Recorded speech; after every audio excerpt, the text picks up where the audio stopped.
우리 주님 예수 그리스도께서 십자가에서 못 박혀 죽으시고 사흘 만에 부활을 하셨습니다.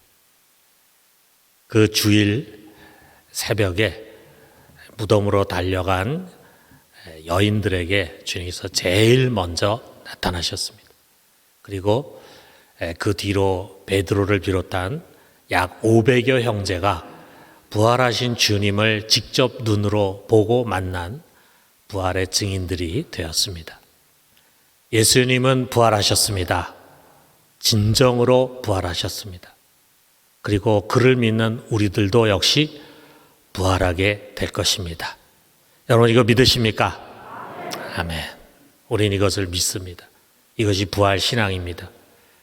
자, 그런데 부활과 관련해서 교회 안에는 대략 세 가지의 부류의 사람들이 있는 것 같습니다. 첫째로는 아직 부활을 확신하지 못하는 사람들입니다. 자, 죽은 자가 다시 살아난다. 이거는 우리의 지성이라든지 과학으로 이해할 수 있는 그런 것이 아니죠. 자, 그러다 보니까 아직 그런 믿음을 갖지 못한 사람들이 교회 안에 있을 수 있습니다. 이제 교회 나온 지 얼마 안 되시는 분 중에 그런 분도 있겠고, 또 교회를 다닌 지 오래됨에도 불구하고 아직 그 부분에 대한 확신이 없는 그런 분들도 있을 것입니다. 자, 두 번째 부류는 부활을 확실히 믿고 그리고 이 신앙으로 인해서 세상을 이기는 힘을 얻는 그런 부류예요. 부활 신앙이 그 사람의 삶에 강력한 영향을 미치고 있습니다. 그리고 셋째는 무엇인가? 셋째는 부활은 믿는데 그게 지금 나의 현실과 무슨 상관이 있는가? 이렇게 생각을 하는 부류입니다. 아마도 교회 많은 교인들이 이 세 번째 부류에 속하는 것이 아닐까 이런 생각이 듭니다. 부활을 의심하는 단계는 지났어요. 부활을 분명히 믿습니다. 그런데 2000년 전에 예수님이 부활했다고 하는 과거의 사실, 그리고 우리가 부활할 것이다라고 하는 먼 미래의 사실이 지금 이 복잡 다단한 현실을 힘겹게 살아가는 나에게 무슨 의미가 있는가 이렇게 생각을 합니다. 이 세상에 살아가는 게 전쟁터와 같죠. 치열한 경쟁, 끊임없는 시험과 시련들이 밀려오고 있는 그야말로 하루하루가 지뢰밭과 같은 그런 길을 걸어가는 것 같습니다. 머릿속은 늘 애들 문제, 직장에서 주어지는 업무 스트레스로 꽉 차 있고 몸은 여기저기가 아픈 것 투성이인데 경제적인 어려움도 종종 찾아오는데 이런 당면한 현실에 부활을 믿는다는 것이 무슨 도움이 될까? 그렇습니다. 여러분, 부활 신앙을 가졌다고 해서 당면한 상황이 바뀌어지는 거 아닙니다. 그러나 부활에 대한 믿음은 그 상황을 바라보는 눈을 바꿔줍니다. 눈이 바뀌면 보는 것이 달라집니다. 그러면은 우리 마음의 생각도 달라지게 되어 있어요. 여러분, 이게 참 중요하지 않습니까? 어떻게 보면 세상 만사가 마음 먹기 달려 있잖아요. 자, 우리가 이런 예를 한번 생각해 봐요. 자, 우리 중에는 지금 이제 공부하는 자녀들을 둔 엄마들이 많이 있는데 엄마도 비슷한 생각 갖고 있지 않을까 생각합니다. 늘 아이의 시험 성적을 가지고 스트레스 받는 엄마가 있어요. 아이가 공부를 잘해서 내신 성적도 좋고 수능 시험도 잘 봐가지고 그래서 좋은 대학, 좋은 과에 가. 그래야지만 좋은 직장에 취직할 수 있고 그래야지만 잘 살 수 있다. 이것이 공식이 돼 있어. 그래, 엄마 머릿속에 다 공식으로 박혀 있습니다. 그러니까 아이를 닥달하고 자기 자신도 닥달해. 그리고 이것 때문에 늘 아이에게 화를 내고 아이와 갈등을 갖고 있고 마음의 염려가 가득해요. 애를 키우시는 부모님들 비슷하지 않을까 생각됩니다. 자, 그런데 어느 날 이 아이가 코로나에 걸렸어요. 그냥 괜찮게 쓱 지나갈 줄 알았는데 급격히 악화가 돼가지고 중환자실로 들어가게 됐습니다. 의사의 말이 생명을 보장할 수 없다는 거예요. 온 가족이 비상입니다. 이 엄마가 눈물을 흘리면서 간절히 소원합니다. 제발 살아만 다오. 제발 건강한 몸으로 돌아오기만 해다오. 그러면서 깨닫습니다. 좋은 대학, 좋은 직장 다 소용없다. 이게 중요한 게 아니구나. 내 자식 그냥 건강하게 사는 게 중요한 거구나. 지금까지 내 자식이 건강하게 자라온 게 정말 감사한 일이구나. 뭐가 달라졌습니까? 보는 눈이 달라지고 마음의 생각이 달라진 것입니다. 여러분, 우리 역시 세상 살다 보면은요, 신앙인이라고 하지만 자신도 모르게 세상적인 가치와 삶의 방식으로 우리 생각이 꽉 막혀 있기가 쉬워요. 그런데 그 막힌 생각의 물줄기를 뚫어주면은 삶은 훨씬 풍요롭고 그리고 가치 있게 될 것입니다. 그럼 우리 부활은요, 우리의 현실과 무관한 먼 과거의 이야기, 먼 미래의 이야기가 아닙니다. 우리가 부활을 바르게 이해한다면 그것은 지금 이곳에서의 삶을 끌고 가는 엄청난 에너지가 될 것입니다. 그러므로 오늘 이 부활장이라고 부르는 고린도전서 15장을 갖고 부활이 도대체 무엇이냐, 이것을 좀 생각해 보도록 합시다. 먼저 이런 질문부터 우리가 시작을 해요. 자, 우리가 성경을 보면은 예수님 이전에도 죽었다 살아난 사람들이 소개가 됩니다. 가장 대표적인 사람은 예수님이 살린 나사로니까 나사로. 자, 나사로라는 사람도 죽은 지 나흘 뒤에 무덤에서 나와서 살아났습니다. 부활했어요. 그런데 왜 예수님을 부활의 첫 열매라고 말하는가? 이 나사로의 부활과 예수님의 부활은 무엇이 다른가? 무엇이 다릅니까? 나사로의 부활은 예수님이 살려주신 것이고 예수님의 부활은 예수님 스스로가 살아난 겁니까? 자, 그런 게 아니죠.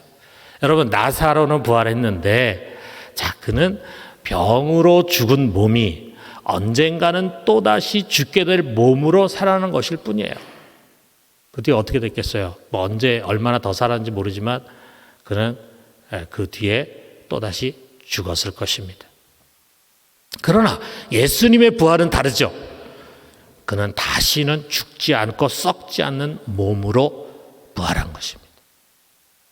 전혀 다른 몸이에요. 영광의 몸이에요. 그래서 우리가 부활 뒤에 제자들과 만나는 장면이라든지 여인들과 만나는 장면을 보면은 예수님 부활하기 이전의 몸과는 아주 다른 몸입니다. 심지어는 막 시간과 공간을 초월하는 그런 몸입니다.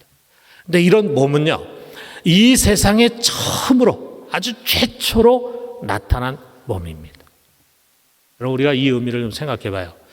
아담이 죄를 범한 이후에 이 세상에 있는 모든 만물의 공통된 특징을 한마디로 얘기한다면은 썩고 죽고 유한한 것이라는 것입니다.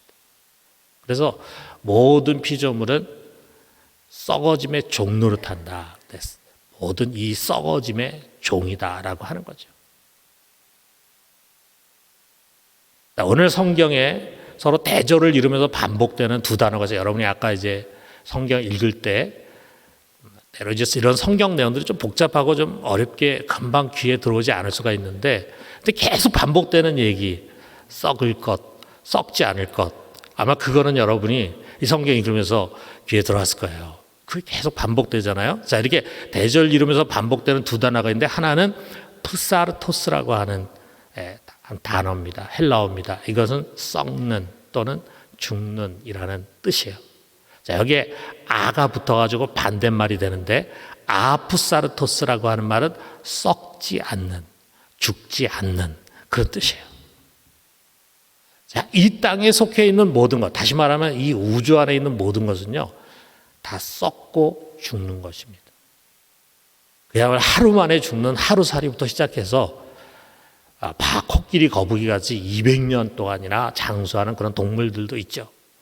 어떤 거는 뭐 금방 소멸되고 어떤 것은 오랫동안 살다가 소멸되지만 공통적인 것은 시간의 문제일 뿐이지 결국에 가서는 다 썩어서 없어진다라고 하는 거예요.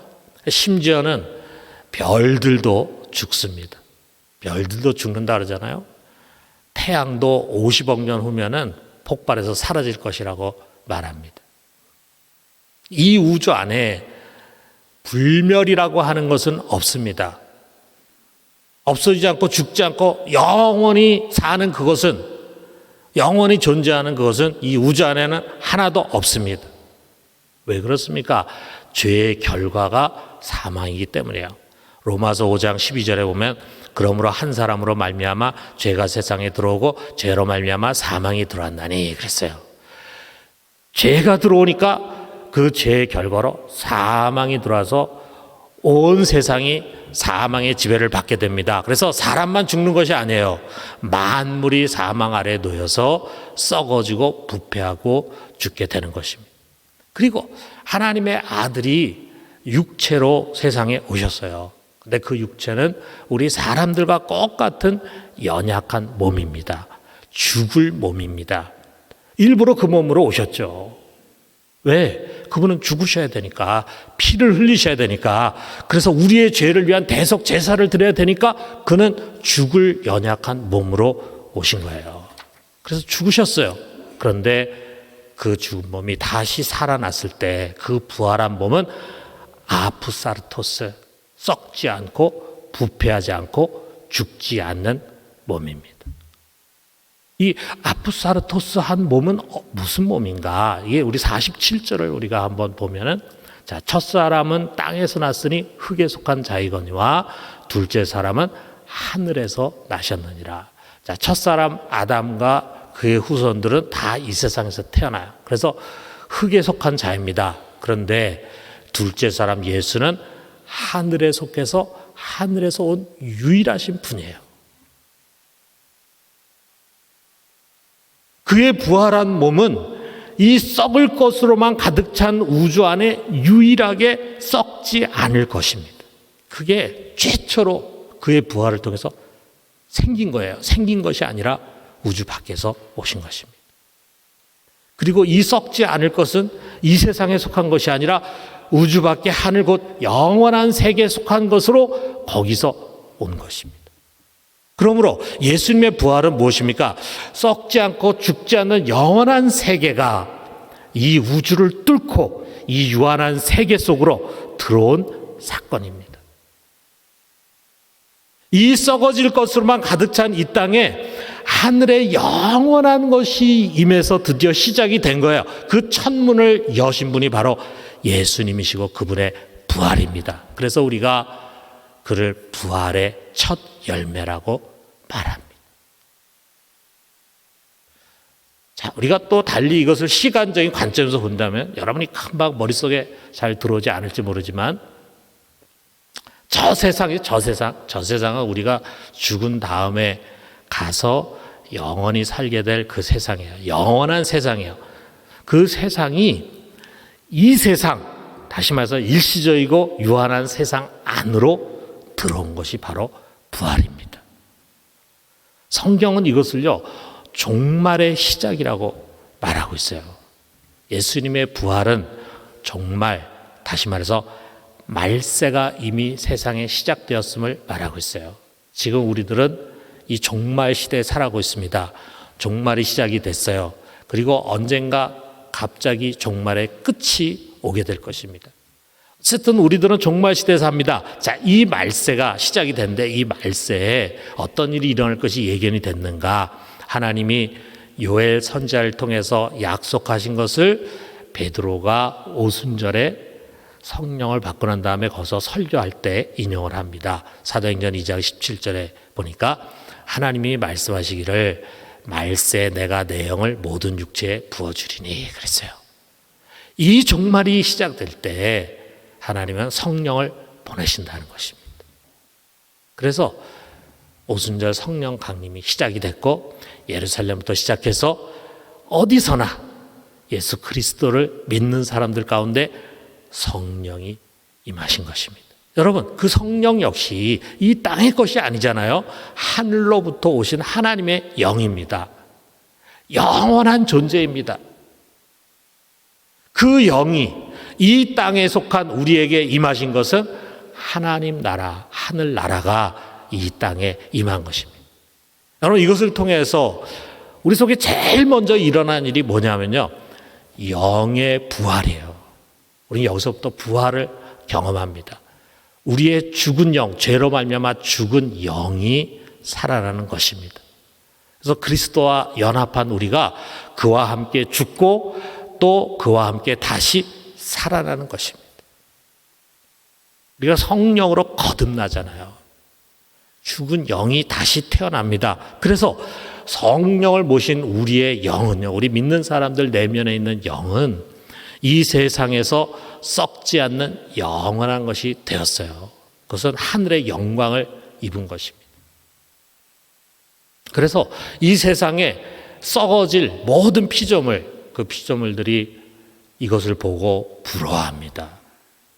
로마서 8장 21절에 그것을 말하고 있는데, 그 바라는 것은 피조물도 썩어짐의 종노릇한 데서 해방되어 하나님의 자녀들의 영광의 자유에 이르는 것이니라. 모든 피조물들은 여전히 썩어짐의 종노릇하고 있어요. 그런데 보니까 하나님의 자녀들, 예수 그리스도를 믿고 거듭난 자들의 영은 살아있어. 그들은 영광의 자유를 누리고 있어요. 그것을 바라보면서 그것을 갈망하고 있다 이거죠. 자, 이것이 바로 성령의 첫 열매입니다. 자, 로마서 8장 23절에 이런 말씀이 있어요. 그뿐 아니라 또한 우리 곧 성령의 처음 익은 열매를 받은 우리까지도 속으로 탄식하여 양제될 것 곧 우리 몸의 속량을 기다리느니라 그랬습니다. 성령께서 우리 안에 임하셔서 맺은 첫 번째 열매, 다시 말하면은 우리의 영이 이제 다시 죽지 않을 거룩한 지성소가 된 거예요. 그런데 우리 영은 그렇게 됐는데 우리의 몸은 아직 속량되지 못했어요. 몸이 속량되지 못하다 보니까 우리의 영은 죄가 없는 거룩한 하나님의 처소인데 우리의 몸은 여전히 죄가 있어요. 죄의 유혹을 받고 죄를 짓기도 하고 시험에 떨어지기도 하고 그리고 고난당하기도 하고 고난당하면 괴롭고 힘들고 그러니까 우리가 예수 믿는 사람이지만 구원받은 사람이지만 세상을 살아 고달픕니다. 그래서 우리도 탄식해. 그러면서 우리 기다립니다. 뭘 기다리냐면 빨리 우리 몸도 속량되기를 기다립니다. 그 몸의 속량이 뭐냐면 바로 육신의 부활이에요. 육신이 부활될 때 우리 몸의 속량이 이루어져요. 더 이상 죄가 없는 몸으로 부활하는 것입니다. 그래서 우리 육신의 부활도요, 우리 주님의 부활과 같습니다. 42절에서 43절에 보면은 죽은 자의 부활도 그와 같으니 썩을 것으로 심고 썩지 아니할 것으로 다시 살아나며 욕된 것으로 심고 영광스러운 것으로 다시 살아나며 약한 것으로 심고 강한 것으로 다시 살아나며 그랬어요. 여러분, 예수님도 연약한 몸으로 오셨잖아요. 그래서 먹지 않으면 배고프고 그리고 맞으면 아프고 그리고 자지 못하면 피곤하고 그러면서 사람들로부터 수욕을 당해, 고난을 당해요. 그런 몸이에요. 그리고 결국 죽을 몸이에요. 그런 몸을 가졌지만 어떻게 부활했습니까? 하늘의 몸, 다시 말해서 죽지 않고 강하고 영광스러운 몸으로 부활하셨잖아요. 이것처럼 우리의 이 병약한 몸, 이 몸 역시 죽은 뒤에는 썩지 않고 강하고 영광스러운 몸으로 살아나게 되는 것입니다. 그럼 그때는요, 우리의 영과 육이 하나로 결합이 됩니다. 지금은 우리가 속량받은 영, 우리 거룩하고 죄가 없는 영과 속량받지 못한 영, 아직도 육신의 정욕을 달고 있는 그 육신, 속량되지 못한 육신이 서로 나뉘어져 있어요. 그러지 어떻게 됩니까? 우리가 죽으면은 그 몸에서 영이 분리가 돼. 그러면 그 몸은 땅속에 들어가 썩어 없어집니다. 그런데 그 다음에 부활을 하게 됩니다. 부활할 때 우리의 몸이 다시 영의 몸, 신령한 몸으로 덧입게 됩니다. 이게 44절에 있는 말씀이에요. 육의 몸으로 심고 신령한 몸으로 다시 살아나나니 육의 몸이 있은즉 또 영의 몸이 있느니라 그랬어요. 여기에 신령한 몸 또 영의 몸이라는 표현을 합니다. 여러분, 우리는 영으로 영생하는 게 아니에요. 우리 예수 믿는 사람은 영생하잖아요, 죽은 다음에. 근데 많은 사람들이 의식, 무의식 속에서 영으로 영생한다고 생각합니다. 이제 죽으면은 우리 육신은 땅 속에 들어가서 없어지고 우리의 영이 하나님 나라 가가지고 거기서 영원히 살 것이다. 이렇게 생각을 합니다. 여러분, 우리는 영으로 영생하는 것이 아니에요. 몸으로 영원히 사는 것입니다. 그런데 그 몸은 지금 우리가 갖고 있는 이 살과 피가 아니에요. 영의 몸, 신령한 몸입니다. 그것이 썩지 않을 하나님의 나라를 유산으로 받게 되는 것입니다. 부활은 바로 이것입니다. 우리가 이런 혈과 육이 아니라 영과 몸이 하나가 되는 영의 몸, 신령한 몸을 입게 되는 것이고 그 몸으로 우리가 영원히 살게 되는 것입니다. 자, 그렇다면 이 부활이 언제 일어나는가? 51절에 그것을 가르치고 있어요. 보라, 내가 너에게 비밀을 말하노니 우리가 다 잠잘 것이 아니요 마지막 나팔에 순식간에 홀연히 다 변화되리니 그랬어요. 여러분, 우리가 죽으면은 이 세상의 육신을 갖고 살 때와는 달리 더 이상 시간과 공간의 세계 속에 갇혀 있지 않을 것입니다. 그렇기 때문에 우리가 죽은 뒤에 몇십 년이 지나건 몇백 년이 지나건 아니 몇천 년이 흐르건 간에 우리가 느끼는 느낌은 그냥 눈 깜짝할 사이로 느껴져요. 여기에 중요한 단어가 순식간에 홀연히 변화된다는 말이 있잖아요. 우리가 순식간에 홀연히 부활하는 것입니다. 여러분 중에서 이제 수술을 해보신 분들은 다 경험을 했을 텐데, 여러분 수술하기 전에 먼저 무슨 주사부터 맞습니까? 마취 주사 맞잖아요. 네, 그 마취 주사 맞고 의사가 뭘 이것저것 물어봅니다. 이제 잠을 유도하는 거죠. 뭐 얘기하고 이렇게 해서 대답하다가 나도 모르게 깜빡 잠이 들어요. 그런데 마취 주사를 맞아서 그런지 꿈도 꾸지 않고 아주 깊이 잠이 드는 거죠. 근데 깜빡 잤다가 깼는데 그 사이에 벌써 수술 한 10시간 걸쳐가지고 장시간에 수술을 해가지고 수술이 끝난 거예요. 회복실로 들어가가지고 거기서 깨요. 나는 내가 잠깐 잔 것 같은데 벌써 그 사이에 10시간이라는 시간이 흐른 거예요. 자, 이것과 비슷할 겁니다. 우리가 세상에서 마지막 숨을 거둡니다. 숨을 딱 거두고 깨어나는 순간 벌써 나팔 소리가 나고 그리고 부활하게 되는 것입니다. 그러므로 여러분, 우리 그리스도인들에게요, 죽음이라고 하는 것은 없어지고 사라지는 것이 아닙니다. 세상은 그 죽음을 없어지고 사라지는 것이라 생각하기 때문에 허무하다고, 인생을 허무하다고 생각합니다. 그러나 우리 믿는 자들에게 그 죽음이라는 것은 도리어 썩지 않고 죽지 않을 영광의 몸으로 덧입으면서 영생으로 들어가는 축복의 관문입니다. 여러분, 죽음이 올 때 두려워하지 마세요. 여러분, 잠깐 자는 것 같은데 떠보면 벌써 여러분이 거룩하고 신령한 몸으로 부활해서 이제 영생으로 들어가게 될 것입니다. 여러분이 지금 갖고 있는 그 병든 옷, 그 낡은 옷, 그 늙은 옷 빨리 벗어버리고 싶지 않으세요? 새 옷 입고 싶지 않으세요? 여러분, 죽음을 두려워하지 마시고 어떤 순간에 죽음이 여러분에게 찾아올 때 그것을 믿음으로 받아들이세요. 그리고 뛰어 들어가십시오. 그러므로 여러분, 부활은 우리의 눈을 열어줍니다. 하늘에 속한 영원한 것이 이 땅에 도래한 것입니다. 늘 썩어지고 없어지고 붙들고 그거 가지고 아웅다웅 하면서 살아가던 우리들이 예수 그리스도의 부활을 통해서 영원한 것을 보게 된 것입니다. 성령의 첫 열매로 영의 부활을 맛보면서, 그리고 장차 우리에게 일어날 몸의 부활을 소망하면서 우리가 주목하고 바라보는 것이 달라졌어요. 고린도서 후서 4장 18절 보니까 우리 같이 한번 읽어봅시다. 우리가 주목하는 것은 보이는 것이 아니요 보이지 않는 것이니 보이는 것은 잠깐이요 보이지 않는 것은 영원함이라. 여러분, 우리가 이제 주목하는 것은 잠깐 보이다 사라지는 보이는 것이 아니라 보이지 않는 영원한 것입니다. 칼 하임이라고 하는 독일의 유명한 신학자가 이렇게 말했습니다. 밤의 집안을 환히 밝히는 전등이나 도심을 밝히는 네온사인이 얼마나 휘황찬란한가. 그러나 아침이 되고 해가 떠오르면 그런 것들은 빛을 잃어버린다. 부활의 증인들은 바로 그런 인상을 갖는다. 부활을 깨닫고는 이렇게 말한다. 지금까지 저는 사실 삶이 무엇인지, 살아있다는 것이 무엇인지를 전혀 몰랐어요. 뭐가 달라진 겁니까? 눈이 달라진 것입니다. 이 땅에 임한 영원한 영광을 본 사람에게는 잠깐 반짝이는 영광이 크게 보이지가 않아요.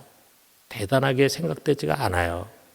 생각이 달라집니다. 그러니까 삶의 목적이 바뀌어지는 거죠. 자, 빌립보서 3장 10절에서 11절에 바울에게 일어난 변화를 고백합니다. 내가 그리스도와 그 부활의 권능과 그 고난에 참여함을 알고자 하여 그의 죽으심을 본받아 어떻게 해서든지 죽은 자 가운데서 부활에 이르려 하노니. 여러분, 부활에 대한 강렬한 소망은 우리 속에 세상의 고난을 고난으로 여기지 않을 힘을 부여하게 되는 것입니다. 사랑하는 성도 여러분, 우리 주 예수 그리스도 부활하셨습니다. 그리고 그를 믿는 우리도 반드시 부활할 것입니다. 이 부활 신앙으로 진정 세상을 이기는 믿음의 삶을 살아가는 우리 모두가 되기를 주님의 이름으로 축원합니다.